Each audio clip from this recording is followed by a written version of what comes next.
On this week's episode of Marketing O'Clock. Live from the basement studio in Buffalo, New York, it's Google Marketing Live. We've got all the news. Of course, we've got a takeoff. And we have our first ever Salt Off.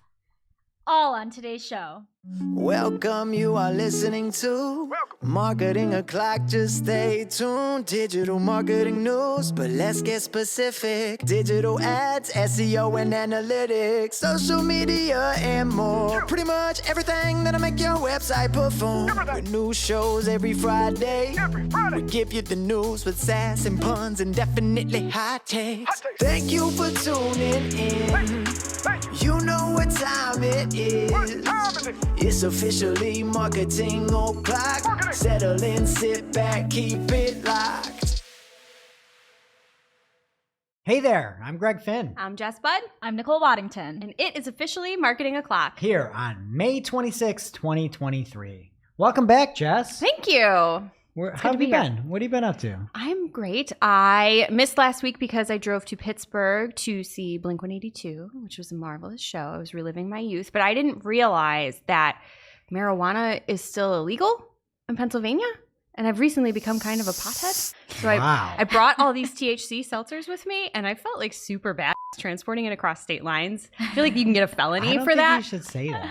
Well, who's listening? The cops? They have to tell probably. us if they're No, cops. You're here. I just, I just felt like, so I don't know. I feel like I used to go to concerts all the time and people would be smoking pot illegally. And I was like, ooh, that's so bad. And I never did it. And now I'm like 35 and I'm like walking around just super stoned all the time. I poured my seltzer into an energy drink can and was walking around the city with it. I just like felt so cool, which I know it's not. I know that that's like pretty tame compared to things people are really up to, but it was like a moment for me. What's new with you, Nicole? Well, warmer weather brings long car wash lines. And the other Sunday, I was feeling productive. I'm like, don't have anything going on. I'm going to get a car wash like everyone else in Buffalo. Okay. We have this car wash place called Delta Sonic, whole bunch of locations, but it's always the busiest on the block, like lines out to the street to get a car wash. And it's so stressful because there's like 4 lines and 2 of them are for like exclusive unlimited members and then 2 are for us normal people, and then the 4 lines have to somehow feed into one machine that you're going to go through, and I just get stressed out. So I get up to the booth and there's no pricing sign anywhere, so I'm just like, can I just get a car wash? And these people at Delta Sonic, whoever's training these high schoolers to be great salespeople, man, there's a pipeline there, okay? Because this girl sold me into paying over $50 for like a buy 2 car washes, get 3 deal. And then once you get one of the car washes, you get another one you can redeem. So basically I paid for 6 car washes, I think. I only needed 1. I hate going through the car wash. Delta Sonic, I want my money back. This is horrible. And she was so competent and like calm, and she was like, oh, may I interest you? And I just said yes because I was stressed out, and she seemed like she knew what she was talking about. I worked there for probably 5 years, like throughout college, and I dry cars off. I could make back then like $150 a day. I had all these tricks. The whole point of it is you have tricks. You get trained in sales. You get paid based off of how I know. much you get My roommate worked there in high school. If somebody goes through with the basic, you don't make as much money. So the whole thing is like you shoot for the moon and then you go for like the stars or whatever. And then it's like you go for wherever like the space station is. And if like you're on Earth, like you don't make money basically. So like you were trained in all these different things. I got her to the International Space Station with that one. So I went through the car wash line this weekend as well. And the guy, very good salesman, was explaining to me all the things I needed because I had just bird poop all over my car because I park under a tree because I don't care. Car's not a museum, it's a car. But I wanted it off. And he's telling me all these things he wants. And then he's like, okay, so I recommend that. And I was like, great, I'll take it. He's like, it's $25. Or you can get the unlimited plus whatever membership. And he's like, and we prorate it because it's the middle of the month. And it was $14.99. He's like, you can cancel anytime. And I was like, no, I don't want that. And then I was like, wait, sir, come back. Because I did the math. But even if I cancel, I'm saving $10 on this one car wash. Never gonna but cancel. I'm not gonna. I'm hooked for life. I'm hooked for life. But I get 10 cents off a gallon on my gas. That is It's worth it. ridiculous. And they It's have, so- yeah.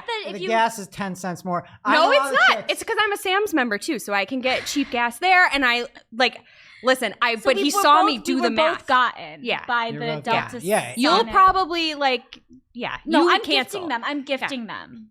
The other 2 that I got. Yeah, I'm gonna use mine. I've already been through twice. Kiddo loves it. I have a 3.5-year-old. He wants to go through the car wash. It's fun. So the funny thing is, you would just f- cars up that went through there by accident.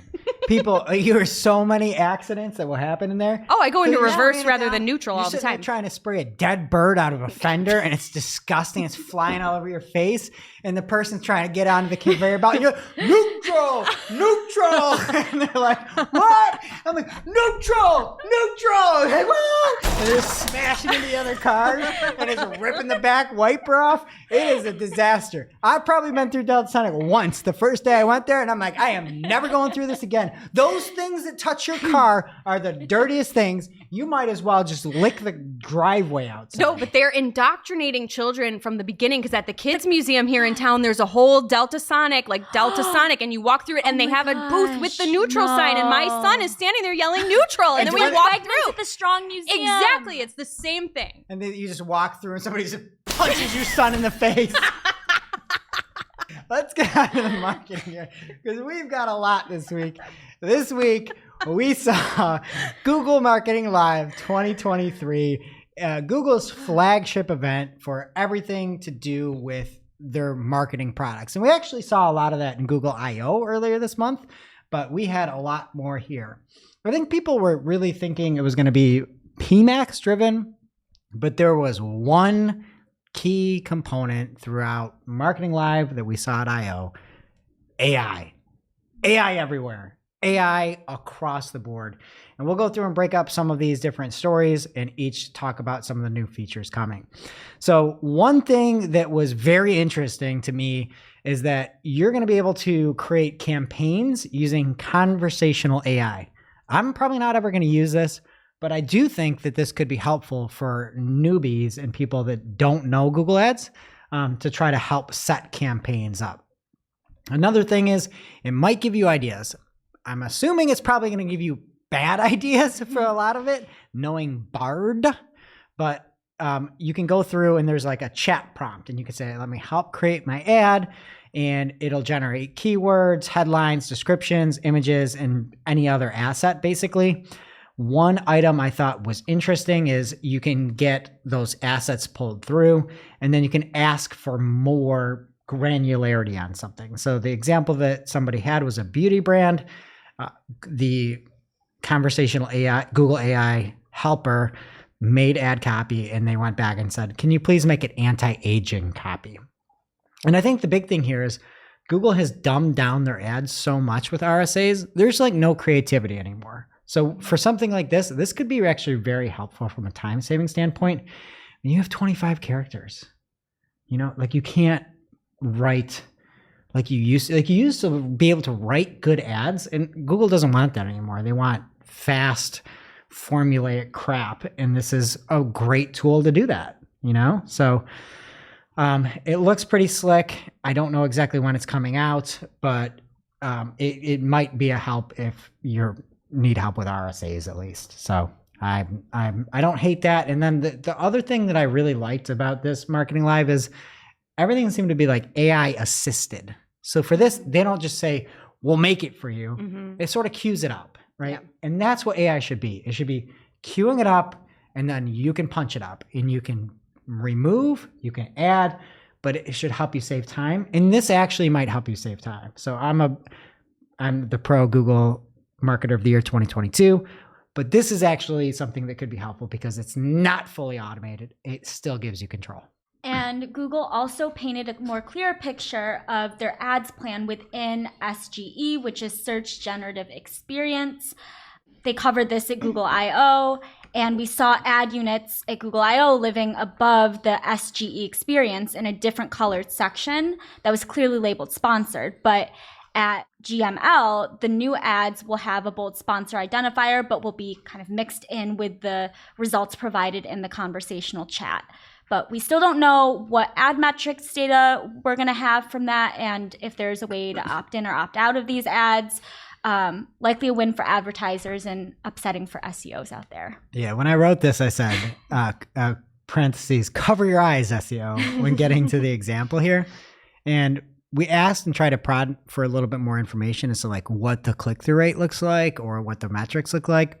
And basically, it's an experiment, and like the most earliest experiment you can have, which is why I'm wondering why it's such a big part of this, marketing live event. They're like, it's so early, there's no data. And it's like, I know that you know this works, right? You wouldn't launch it if it didn't work. But again, it's not even beta. It's like pre-alpha, an experiment within an experiment. Speaking of beefy, another update here, AI-powered assets that target search queries are coming to Google Ads. And Greg, you put this so eloquently in your coverage. Essentially a more robust and modern version of dynamic keyword insertion. So advertisers will now have the ability to leverage query-based generative AI for automatically created assets. Mouthful. Using content from your landing page and your existing ads, so theoretically boosting relevancy. The example that they gave was for a query for skincare for dry, sensitive skin, and then it generated a targeted headline titled "Soothe Your Dry, Sensitive Skin." So you could see how it's pulling in the query there, and it actually makes sense in that context. A word of caution, obviously, as you noted, it's not a universal solution. If you're in a highly regulated industry, compliance is not something you should ever sacrifice for relevancy. You probably don't want to touch that if that's the case, but you can play with it and not do it, for everything, because it will be applied at the campaign level rather than account wide. So this is great if you want to start small with your testing, or, it might work well in some places and not others anyway. So I appreciate that more granular level of control. It's in global open beta for English, and there's more languages coming later this year. So I like that. Seems cool. People probably want me to roast this. I kind of love this. You had a good vibe in your article. Right? Like we have DSAs, they can work. We have DKI, or dynamic keyword insertion, that can work. If this is actually making those assets at auction based on the query, like that could be cool. You're never going to work for anything regulated, anything with compliance or anything like that. But and you don't have to apply it across everything. That's the best part. Right. Like you can just be like, hey, let's just launch this campaign, see if it works. If it works, great. If it doesn't work, who cares? So that's what I love about it. It's just another option. We're not forced into it. It's just something we can test. I love it. Goodbye, Merchant Center. Hello, Merchant Center Next. It's being replaced in 2024, and they have that cool new name. So cool. Until it's the thing. It's Can next you just now. Call it 2? Just update Merchant Center. Who cares? Yeah, we don't need. Yes, it's too much. Yeah. But I will say that Merchant Center has that kind of an old, outdated look compared to a lot of the Google products that you see now. Everything is clean, simplistic, and sleek. Merchant Center is blocky and kind of old. And they call this simplified version of Merchant Center Next. I don't think that's the case. I think it's more simplified UI, to be honest. And so I asked them specifically, like, what is going to be changing, what's going away, what features are being removed. And thankfully, they said, the features of Merchant Center that larger retailers know and love won't be going anywhere either. There are some caveats, like down the road, things could change, obviously. But that's good news. So one thing that is being added looks like much better insights. In the sample shown at Google Marketing Live, there are tabs that now include an overview, the products tab that previously existed, competitive visibility, pricing, demand. If you have a brick and mortar, you can see, and online presence, you can see store on search and maps. And then there's non-product website results. So I really dig this. Again, it's going to be fully rolled out in 2024. And I dig this assuming that all the functionality is there, and you'll still be able to get the granular product data and all that. But Merchant Center right now has room for improvement. I have not seen Merchant Center Next live in action, but I would say, again, this is something that is promising. And looking at some of those kind of overview screenshots from the product, you can see quickly what's available, like what is availability and what has high click potential. So for smaller folks out there that aren't as savvy as us, that might have 261,000 products in a merchant center, this might be nice for them. And some new PMax updates also were announced. Google is releasing new generative AI tools for the PMax campaign creation process. So advertisers can put their website in to Google AI and answer some questions such as, where will people go when they click on your ad? What makes your products or services unique? What's your brand personality? And Google will start to learn your brand and populate your PMax campaigns with assets. So you can have it create images for you. Again, lots of AI in these announcements. One thing of note, so Google said there won't be an easy way for consumers to distinguish between real versus AI generated images. However, if a user is savvy enough to check the metadata, they can see what images were created with the technology. Sounds like something we would do for fun, but nobody else. And then there are going to be 2 new PMax goals. The first is a new customer acquisition goal that will help advertisers optimize for new customers predicted to deliver high lifetime value. And then the second being a re-engagement goal, which will help advertisers connect with their most valuable existing customers.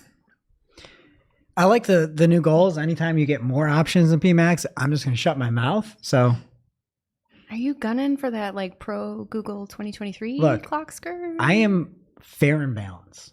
That's one thing about me. I am fair and balanced. How dare you? I'm not touching that. This is not a political show. I am balanced and fair.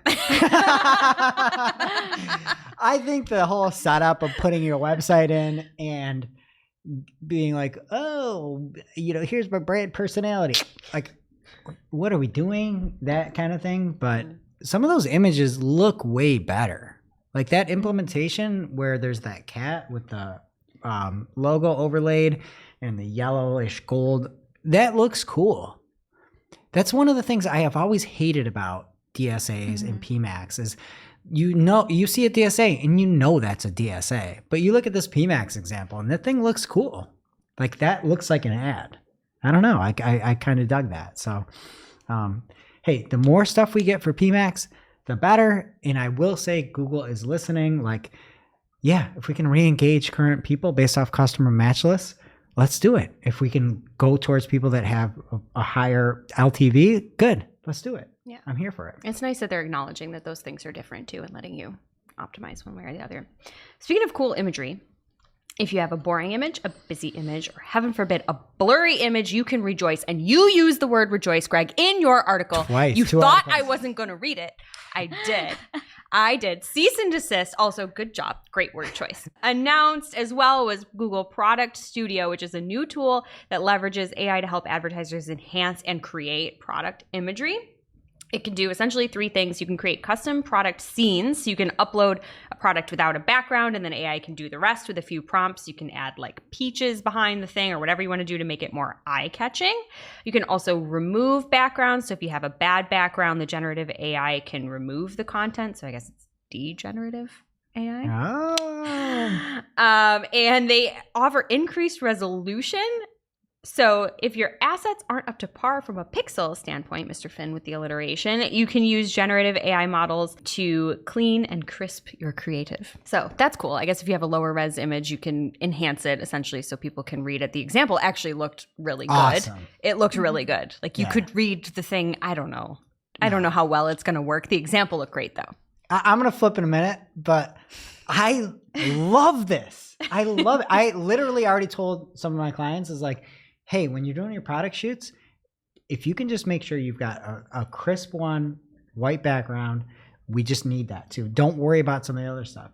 In this example, there was a lotion. Yeah. And they're like, show me the lotion surrounded by peaches with a tropical background. And it looked great. It's on different pedestals too. It's on a piece of wood. It's on ceramic. It's on stone. It's just on the table. Yeah. Like that's actually really cool. This is stuff marketers can use. Yeah. And that's why I don't think there's anything revolutionary with this Google Marketing Live, but there's lots of nice things that you can do. It's revolutionary that they have practical applications. That's true. That's revolutionary. That's true. That's revolutionary because it's your product image. You're just enhancing it. You're not like coming up with the product for you. Right. And with some of those examples in PMax, it's like where you're like, hey, can you show me like a bunch of fish and, like salmon and stuff like that? It's like, I don't want AI salmon. That's the last thing. Stop I saying want. salmon.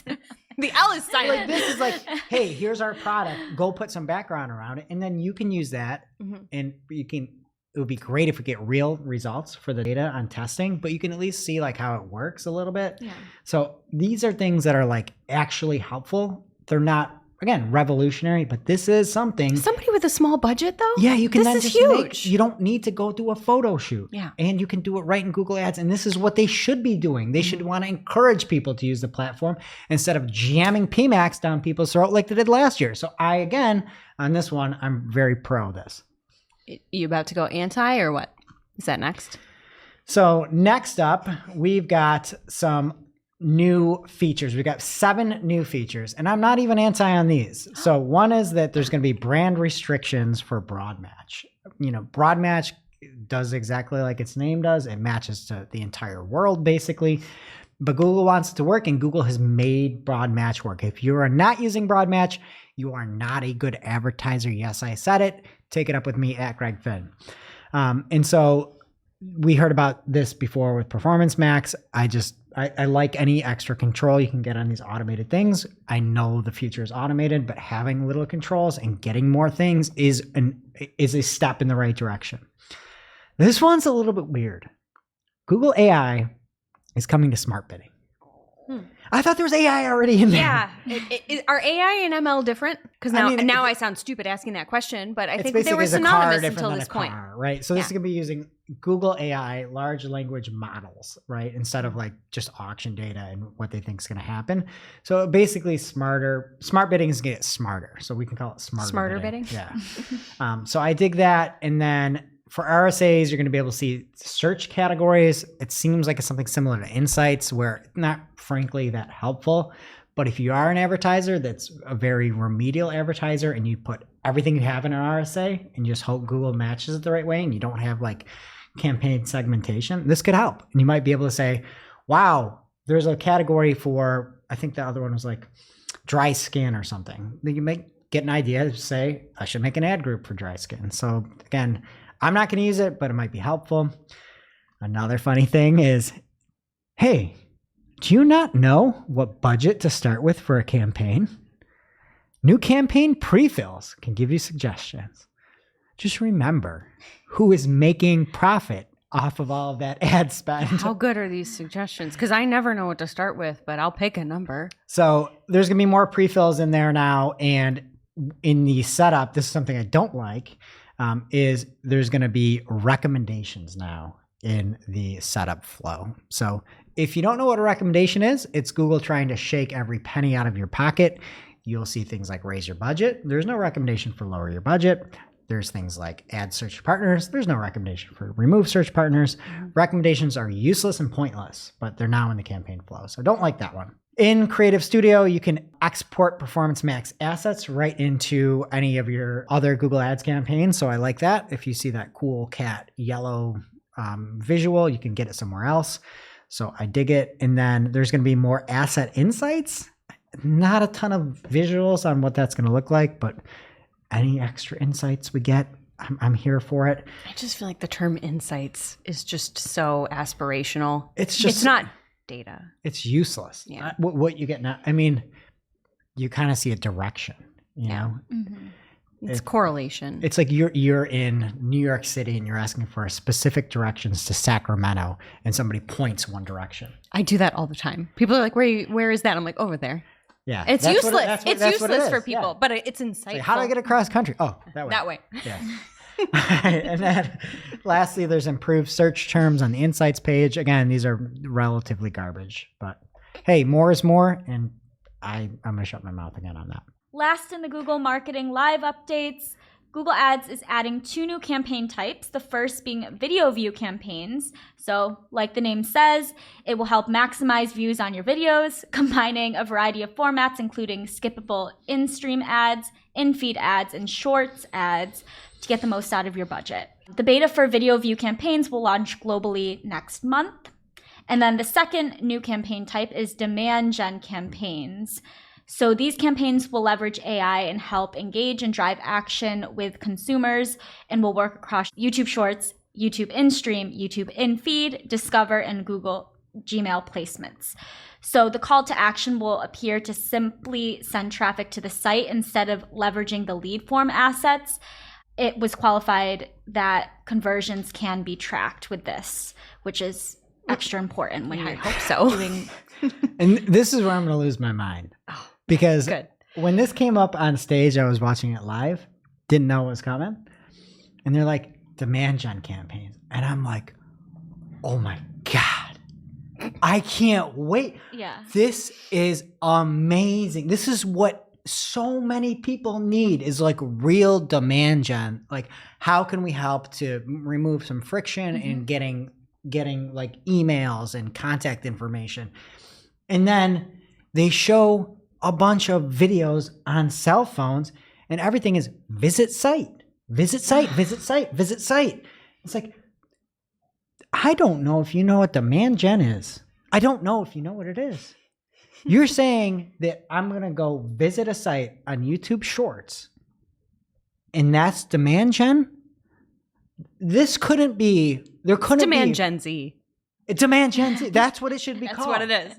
There couldn't be a product worse than this for demand gen. Why would anybody in history use this? It's like, it's almost like PMax without search and more video. And it's like Discover with video, but no, I guess there is Discover in Discovery, and there's Discovery. It's so, I don't know what the hell to use Visit anymore. website though? When have you ever written that? It's so bad. Never. Like this is like when you're talking about how to, like, if they came out with something and it was an interactive ad element that you could input your information and get that right over to it, like demand gen actually is, this would be phenomenal. Yeah. I don't know what the fuck this is. They have lead forms. They do. Right, there's So no lead why- forms involved in this. And then advertisers will also be able to create lookalike segments based on seed lists that can consist of first-party data and YouTube users that can be set to narrow, broad, or balanced reach.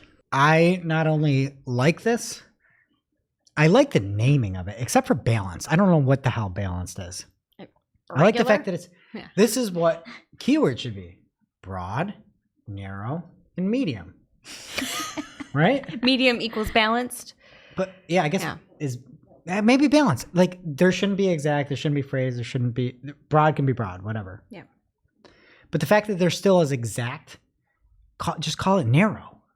This name, I'm here for this naming convention that is used for lookalike audiences, for match types. We should take that. Let's make a petition. Feature request. Now it's time for this week's Take of the Week. This is a #fire digital marketing take with extra spice served up for you. We simply deliver the take for your consumption. We give no opinions. We don't influence. You make the call. This week's Take of the Week is a very special edition. It's all GML related. We have a takeoff in the world's first ever salt off coming as well. So the takeoff, we've got some contenders here. Gil Gildner at Gil Gildner on Twitter. Sometimes I wonder if the AI ML push is just covering up a lot of shoddy fundamental work by marketers. I worry that it will just make shoddy work worse and possibly disable actual genius marketing moves from being launched easily. Not wrong. Gil's never wrong. All right, from power listener of the show, Melissa Mackey at Beyond the Paid on Twitter. She says, set your goal, set your budget, and let Google do the rest, period. No. I feel like you're supposed to say that like the Good Burger guy. No. No. All right, from Sophie Logan at Marketing Soph on Twitter. She says, I'd love Google Ads to shut me up and give us a B2B lead gen example.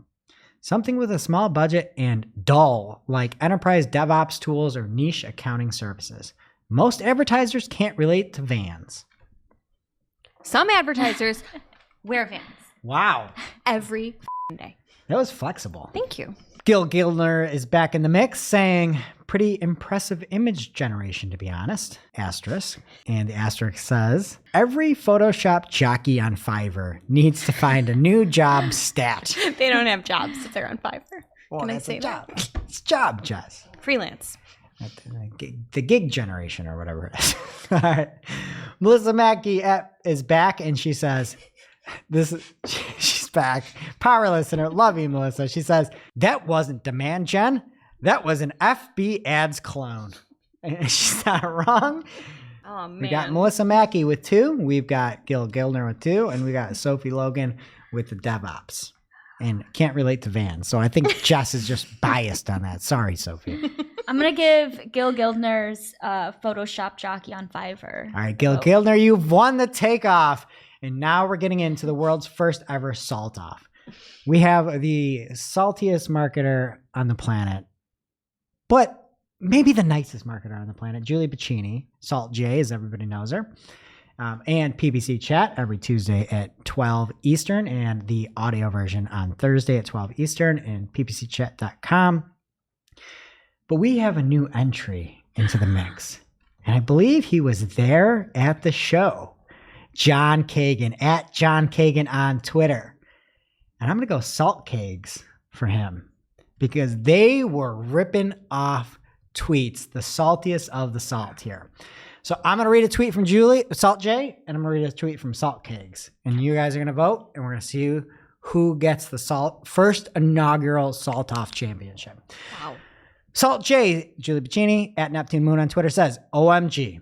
In the post-show, PMAX product lead just said, AI is a huge part of why advertisers choose the Google Ads ecosystem. My dude, it is not. John Kagan, at John Kagan on Twitter, aka Salt Kegs, says, quote from GML, people want more transparency and control, end quote. Google, except on Performance Max. And really anywhere else. All right, winner. Who do you got? Me! I'm brilliant. No, you got to pick Salt J or Salt Kegs. I just like my dude. I'm Okay, going Salt J. We got one Salt J there. Mhm. Next up, Salt J says, quote from GML, creative, when done well, really drives performance, end quote. No sincerely, every marketer ever. I didn't even read that, and that was my response in my head. And Salt Keg says, quote, Google Ads AI because your marketing team are idiots. What do we got here? I'm keeping it, Julie. All right, Salt J's up. Next up from Salt J, she says, wait, strong creative will boost performance? That is revolutionary. Thanks, Big G. Big G. And then Salt Cake says, someone tell their creative department that Google just put them all out of business. I'm going to go with Salt J again. Okay, Salt J is taking a very early lead. I think she's got the win here. But Salt J next says, quote, if you use the AI, you can get higher ad strength scores, end quote, which are pretty much meaningless. To which Salt Keg says, Google 2022, we're getting rid of similar audiences. Google 2023, welcome to our new lookalike audiences. He wins that Yeah. one. All right, That's good. Salt That's Keg's coming good. back. That's good. We got another one. We could get a tie here. Salt J says, okay, they just reiterated that their LLMs is trained on ads data. Whose ads data is it being trained on? Are advertisers giving permission for their data to be used for the benefit of other advertisers? I would like an actual answer on this. To which Salt Kegs says, wait, Gmail will write my emails for me? But, you know, privacy. I'm just angry, but I would like an actual answer. I think that's valid. Okay, so Julie's got the win here, but Yeah. we'll go one last one here because I love this one. Salt J says, is search being too hard an actual problem that needed solving? Sounds like an indictment of Google's entire search experience for the last 20 years. And Salt Keg's last one is, every time they say AI, an angel rips out its wings. He wins the whole thing for that. That He one's wins good. the whole thing for that. Think of the You're bloody, making that call? absolutely, an angel ripping Rip 'em anything, out. their own wings. He wins. Salt Kegs.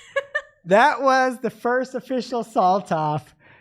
And I hope it is the first of many more to come. thank you both, Julie and John. That was amazing. And I also have to say, everybody's wondering what's happening to Twitter. Twitter was popping off on Google Marketing Live. It was unbelievable. It was a great show. Twitter's not going anywhere. And it was just an awesome, awesome community experience. Mastodons are out there ripping out their wings right now, Greg. Now it's time for this week's IC. We can skip ICMI tables. We're good. Now it's time for this week's Pew Pew Lightning Round. At this point in the show, we split up our content into 3 parts: paid, organic, and social. First up in paid universe, you might have gotten an email from Google earlier this week that you are eligible to use their gBraid parameter with your iOS campaigns. So for background, Apple's app tracking transparency policy took effect in April 2021 when Google Click Identifier, or gCLID, could no longer be used without user consent on any device using iOS 14 or above. So in response to this, Google introduced 2 new URL parameters to comply with these policies. So for web to app measurement, the parameter is known as gBraid, and for app to web measurement, it's known as wBraid. So what does this mean for you as an advertiser? At the end of June of this year, Google Ads accounts will have access to this gBraid parameter, and the Google Tag Manager, and Google Analytics with a linked Google Ads account will set a new first-party cookie on your domains by default. So that will attribute conversions back to ads subject to ATT policies. However, you might need to complete additional actions to start using this gBraid parameter. And if activated, you also may notice some fluctuations in your reporting. And in other news, Dario Zanoni at Dario Zanoni on Twitter noticed that Meta Ads updated the recommendations for the size of the bottom of safe zones for their real ads, so from 20% to 35%. And the image that it shows is a pretty big area, and unfortunately it makes vertical banner ads created for stories less usable in Reels. So the safe zone for stories was 20%. The size recommendation for the top safe zone remains unchanged at 14. So just be aware of that when you're creating any of your ads for Reels. I just want to let people know, my Instagram Reels, I have no safe zones. I was showing Jess what I'm into. It is like something else. It is not safe. There's not even a zone. It's just not safe. My new favorite follow is Munchie007, and it's a powerlifter that's 74 years old. Used to be the head of the Chuck Norris Karate School. And I just get the most random, unsafe zone recommendations ever. And I am here for it. I want my safe zone percentage to be 0. That's a good life philosophy. Update your ads, though, people. All right. And in organic news here, I feel like we're at the point now where everybody is just stealing from Twitter. And I feel like if that's the case, you're in a good spot. People are taking all the check marks. Facebook's doing the verified accounts. Twitter's like, we're getting rid of all these old inactive policies. And Google says we're doing the same thing. So with inactive accounts, if you have been inactive for 2 years across their products, Google is going to get rid of your account. You start deleting accounts in December of 2023. It's going to be a phased approach that start with accounts that were created and then never used again. And there's going to be notifications sent to the account, so you will know if it's something that you use. But I haven't seen this from Google really ever. And this is a huge thing. It's not going to happen for Workspace. So this has to be your own personal Google account. You can keep your account active by reading or sending email, using Google Drive, watching a YouTube video, downloading an app, using Google Search, or just signing in basically to Google. And again, if you haven't done it in 2 years, you're going to get deleted, which is pretty crazy. You might be able to get new Gmail accounts, right? That's the one I you've want always my wanted. name. I want my name. You don't have your name? Mm-mm. I have my maiden name. I never tried with my married name. I don't know. I thought that was just pretty wild. Incredible. And it's going for Google Photos too. So if you thought at one point you got it in Google Photos and you haven't checked in 2 years, gone. So, but if you're actually using it, though, that's not a problem. True. So just upload a photo. Yeah, or the account just log in. associated with it. Just log in. Okay, so I'm safe. But again, very surprising move there. I just haven't seen that in the past.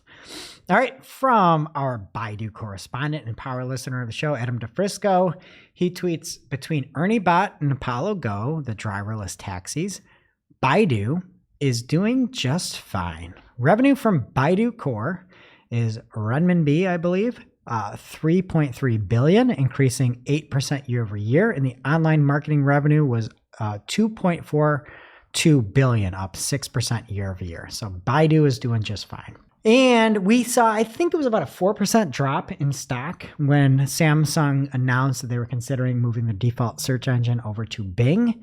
It is not the case. Samsung is going to stick with Google for now, according to Glenn Gabe at Glenn Gabe on Twitter. And Google is going to be the default search engine. So no concerns there. I was personally hoping there'd be a little more competition, but they're sticking with Google. We'll keep it here by way of Glenn Gabe and TechCrunch.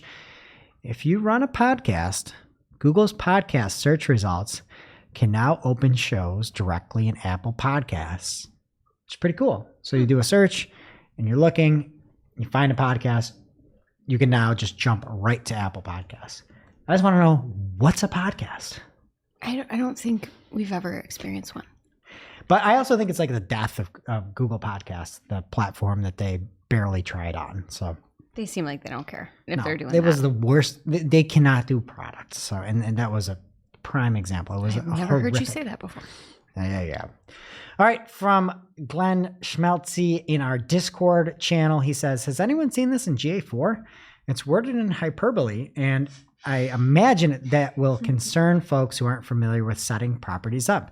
Any thoughts on what may trigger it? I think it might be shown on properties with UA goals that aren't repeated in GA4, even if they're paused or just obsolete.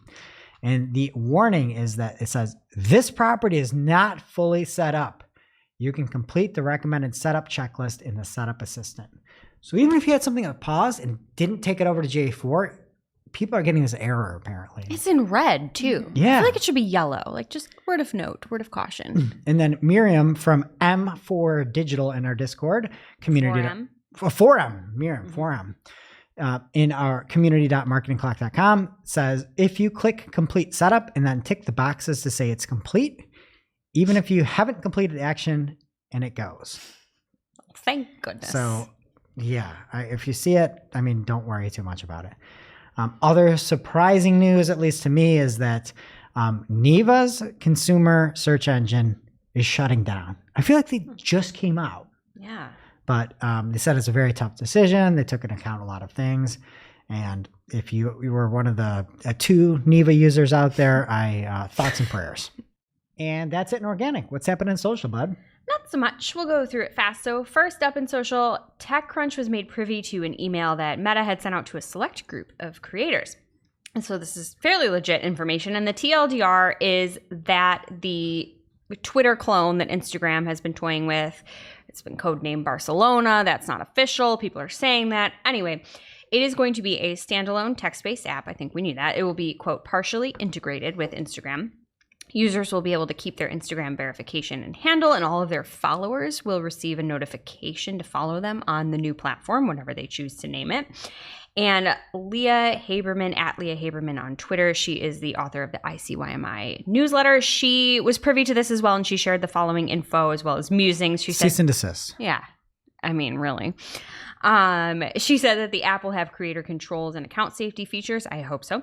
Interestingly, accounts that you have blocked on your Instagram will carry over, so that's nice. You don't have to duplicate that work. Hidden words you've selected on Instagram will also carry over.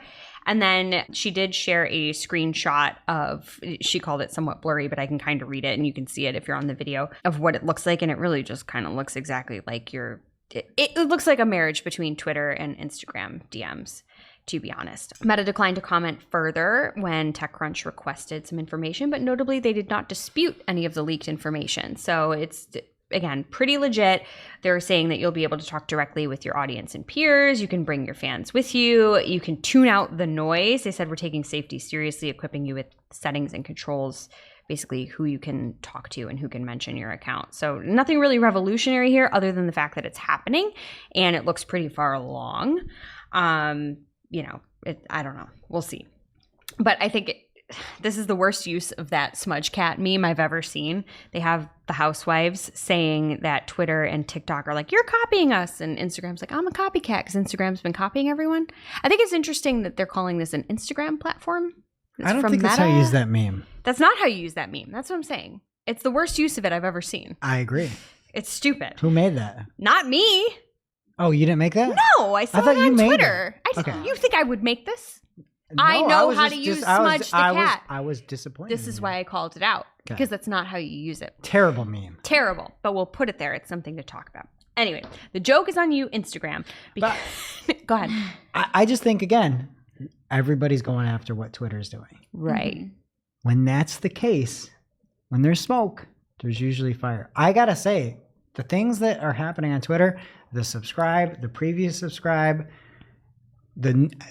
I think we're hearing more news from Twitter too. Like they are not giving two fucks as to what anybody else is doing. They're just doing their own thing. They're also flipping the script because Instagram's over there just trying to be text-based. And then Twitter, here's a tweet from Mr. Elon Musk, says Twitter Blue verified subscribers can now upload 2-hour videos in 8 gigs. So they're zigging where people are zagging. They're like, you want to copy us? Fine, we'll do more shit with video over here. And you can just have the longest one ever that no one's going to watch. So I don't know. It's kind of fun. And I can't believe you thought I made that meme. I was like memes. flabbergasted. I was flabbergasted. I would never do that. I would never make a meme and I would never misuse that one. It's like the one that I know. Yeah. I never call for people's jobs, but that person should be fired. Well, I don't know. Maybe they're a Photoshop guru on Fiverr. They're about to be eliminated anyway. Okay. So speaking of Twitter, Twitter support tweeted, looking for something? With those cool eye emojis. They say, now on web, you can search for lists and find new ones you want to follow. Give it a try and let us know what you think. So that's exciting. I love this. People. I love lists. I love Twitter lists. I love watching a basketball game, a football game, being like, who's got a Buffalo Bills list? And just like seeing the pain in everybody expressing it, or basketball and everybody being like, oh, this was great. Like the lists have sucked on Twitter for so long. And I had this one that was like, stop beeping, I'm aggregating or something like that. It was this awesome basketball list. And then they got rid of it. But I love this. I can find new lists. These are good lists too in the example. Lots of cat examples from Google and now Twitter. Stoner cats, good cats, Cat's happy face, a different one called cats, good cats. I'd love to see bad cats. Yeah, me too. So if you said something you didn't mean or heaven forbid spelled wrong in a WhatsApp message, good news for you. For up to 15 minutes, you can now edit that message. Congrats. Here's a tweet from @TechMeme. Sources say some Meta employees say important work has been stalled, including its product roadmap, as the final round of layoffs is announced in March wrap-ups. But the good news is that, meanwhile, all that is happening, the thing that everyone needs the least from Instagram has made its way to Facebook Messenger. So we might be halting important work, but bullshit work is still happening. Are they going to be the exact same thing? That you have Instagram now that's like Twitter plus images plus Reels, but they got rid of IGTV. And then you've got Facebook that's photos and text and stories and notes, but they got rid of Facebook Watch. Like, are they both the same thing at this point? Like, what ignore all of them equally these days, so it doesn't matter to me. I know. I share things with Jess, and then 2 weeks later, I just be like, hey. He literally stood at my desk today and showed me something, and it was not funny, and this is why I don't check my Instagram. It was worthwhile. It was worthwhile. It was a worthwhile experience. Right. The look on your face made me sad when I didn't laugh, though. Anyway, notes is a thing, and it's that stupid thing in the top of your DMs in Instagram where people put like a stat. I don't mean to say stupid. If anybody out there is using it, good for you. But it's like that kind of status that you can put in your bubbles. It's now in Facebook Messenger. Yeah. Like, who cares? Get an AOL profile and be done with it. Yeah, make it a away message. Anyway, so that's happening if you give a shit. I don't. And that's it for social. And that brings us to our real life segment. Straight out of our accounts and into your ear holes. It's time for Working Hard or Hardly Working, where we talk about what's going on in our IRL work. Good, bad, or otherwise. This week in Working Hard or Hardly Working, what do you have, Jess? Well, Shep is not working very hard at her job. She is on maternity leave, but she is working very hard. She is now 2x a mom. She specifically wanted me to let everyone know she is no longer pregnant. She had a beautiful baby girl at the end of last week, and she's absolutely gorgeous. And I'll let Shep reveal the name. I'm not going to give too much away, but mama and baby are happy. And the child that we didn't really know about because Shep never talked about is also thriving and a great big sister. So congrats, Shep. We love you. Congrats. All right, and something hardly working for me. We had a client, it was actually one of Jess's clients that And Nicole's. That basically purchased a different company and to kind of integrate together. There was an agency that was running the paid campaigns on Google Ads. Everything was set up. They actually made an MCC for a said client, all their own accounts, everything like that. We had asked to get access to it because there's a lot of historical data, and they said that it was internal IP, and that they couldn't grant access to the accounts that they were their own to the said client. We tried dangling some carrots on sticks and to no avail. And this is why you need to vet any agency you go with. There are rat scumbag agencies out there. You're paying them to run ads for you. It is not internal intellectual IP. You're paying them to run a campaign with your name on it and your MCC. They just trusted them too much, let them set it up, and are paying the consequences. And we have to do an export and import. It is criminal. These people should go to jail. And you should really check what agency you go with because there are serious bad apples out there. Hardly working for me this week is Microsoft keyword matching. I feel like everyone's been shouting from the rooftops, mainly Greg, about how bad the matching is, but I haven't really had a client that's been on this platform for almost over 6 months now. But we recently tested some campaigns on this again, and it's 10 times worse than I remembered. So, and to be fair, it's been Shep leading the way. Shep and That's me. true. I'm just riding our coattails. And now for this week's Cool tool. As a reminder, our Cool Tool segment is not an official endorsement or paid mention. We're simply sharing something we found in our travels that may be of use to our listeners and is really, really cool. This week's Cool Tool is a software list for 2023 that's been verified by me. And by me, I mean Gregory. From Wine and Meyer, the ultimate PPC software list for 2023 is a highly curated solutions directory for digital advertisers. And you want this. You can browse tools to help with analytics, banner design, click fraud, marketing data pipeline, keyword research, and so much more. You can then filter based on whether it's free or paid. And if it's paid, what are the starting prices for these tools? It's awesome. You can look at Capterra score and more. So team paid, you want to save this one for later. Absolutely bookmark this shit. As always, we will have the link in our newsletter at marketingclock.com/newsletter, as well as on Discord, community.marketingclock.com. So pick your poison and check it out. Now it's time for our must-read marketing article of the week.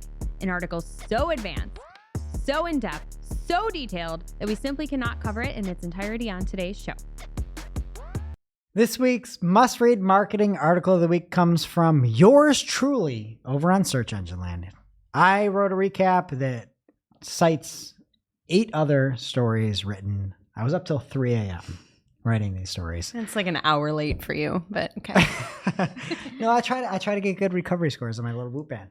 But it's called Google Marketing Live 2023. Everything you need to know over on Search Engine Land. There's little recaps and links off to each one of the stories for more detail. And I try to give some insights and ways that this can apply to your accounts. So if you're interested, check it out over on Search Engine Land. Thank you, Greg. And now onto our playlist of curated songs to work to, which you can find over at playlist.marketingoclock.com. What's going on Spotify Marketing O playlist this week, Greg? All right, for me, Jess got me onto this because she was playing some MTV Unplugged Evanescence Corn stuff. And so I'm going to go with Jay-Z MTV Unplugged Song Cry. Wow. It's great. I'm going to have to listen to that. What about you, Jess? I miss Shep. And I'm going with Taylor Swift this week. You're on your own, kid. Good song. Wow. Thank you. Yes. Nicole? And I will be adding Rebuke by Kate Tremine. I don't even know how to look that up. It'll be on the playlist. .marketingoclock.com. All right, that does it for today's show. It is now officially not Marketing O'Clock. Thanks for listening. We miss you already. Can't wait to see you next week. Thanks for listening to Marketing O'Clock. If you're looking for more information on today's topics, head over to marketingoclock.com/newsletter to receive every single article we covered. We share the news as it breaks in our Discord community. Head over to community.marketingoclock.com to join. Welcome to Shootin the Heck, where after our famous Friday news shows, we don't talk about marketing anymore. We just shoot the heck. All right. And this week, we're playing everybody's favorite game. A time-tested tradition. Poke holes in this. Where we come up with a few different ideas, and the other folks try to poke holes or say why it's a dumb idea. Jess, why don't you start us off? Okay. I'm going to call this one the throat diaphragm, if that's okay. Okay. And it's basically a device that can stop you from getting things down your throat that you want in your mouth. So like Zins, they have that weird burn. If you swallow it, you're not supposed to, but sometimes the saliva goes down. And I feel like even hot sauce, you want to feel it in your mouth, but if it goes down your throat and it hits your gut, that's when you start having like digestive problems. So if we could just keep everything up where it belongs. So you want like one of those like leaf guards for like a gutter in the back of your throat. I think so. Yeah. So the biggest hole to poke is that there are no holes in said device you have because it's going to block things. Like You're not air. able to breathe. Yeah. Like you actually I didn't think about that. You literally need to poke holes in your idea. Maybe it's like some sort of grease trap then? And some things can filter through like serrated. air. Yeah, but Like it just a- keeps like the a- saliva. Like a pasta strainer. Yeah. Like a drain catcher. But it keeps the liquid, but it lets the air I don't know. Yeah, I mean that's a terrible idea because you're going to die. So yeah, I don't think we can go with that. Okay. I'll workshop it. Okay. All right. So I was talking with Maggie here on the Agency Scoop, if you want to hear more about our company, Cypress North. And she was talking about how she worked at a grocery store and how much meat got thrown out. Mm. Incredible. And these are animals dying. Mm-hmm. And the meat can't be sold. It can't be donated. They just take it and throw it out. I'm thinking, we've got a problem. And then I was thinking, there's other problems out there too, like Joe Exotic in his little tiger world, where he didn't have enough food to feed these tigers. So I was thinking of a grocery store tiger that's out back of every grocery store in a pen, brings kids in, they can see the tiger, and when you want to get rid of the meat, you just feed the meat to the tiger. And each grocery store has a tiger, and then you can feed that tiger and everybody's happy ever after. I don't know that the tiger's happy living Yeah. behind Wegmans grocery store. Like, couldn't we seems just like- It's not happy at Joe Exotic's little Joe Ranch or whatever. Yes. Probably not. But couldn't we like have a donation program? Yeah. Or you said you can't donate it, but to humans. I Could think we you got- donate I to mean- zoos? What if you take it to your local zoo? Mhm. A zoo grocery stores. I like this. A zoo attached to every grocery store. I don't And know it's that and it that's could a just real- it could be like Actually, a zoo, I like but this just idea because it will keep the kids happy, yeah. and parents can go grocery shopping too. And then, yeah, and let me expand on it. It's like a zoo, but it's only a tiger. And it's a tiger. Other animals eat meat too, like lions. We Yeah. could do lions, Just tigers, big cats in bears. the grocery store. Yeah. Oh my. I mean, it doesn't seem like there's any holes to poke there. Mhm. Yeah. Nicole, what you got? Cigarette butts, gum sticking on shoes. I feel like this is all like summer issues, right? You're outside. You want a clean environment to walk around in. You know what they did with cans is you get 5 cents for return, at least in New York. You get 5 cents for returning your cans. Oh. What if we incentivize people picking up cigarette butts, not throwing their gum on the ground, not throwing trash on the ground? And if you bring in like a certain ounceage or poundage of garbage or like cigarette butts, you get reimbursed. But you don't have to pay up front the extra 5 cents for all these items because that's the problem with cans. Well, there's a cigarette tax. I love this idea. I mean, I think the only problem is, how do you know it's like real garbage versus fake garbage? Like, what's gonna happen is people are gonna be like, own garbage. I'm just gonna cut down my neighbor's tree, throw it in a bag, and like take it to the redemption center. Yeah, there'd have to be an X-ray machine or something like that to validate. Yeah, get the street. Why don't we just like, you know, for the sake of the earth, just put people in cool T-shirts? They feel like part of a team. Send them out with sticks and bags, and they community just do it for building. Free. Yeah. Yeah, I mean, we already do that, but maybe it's a butt tax, a cigarette butt tax. A butt tax. Yeah. On top of the cigarette tax, there's a butt Yeah, tax. so then it's like a little A butt incentive. deposit. It's a butt deposit Yeah. because you get it back.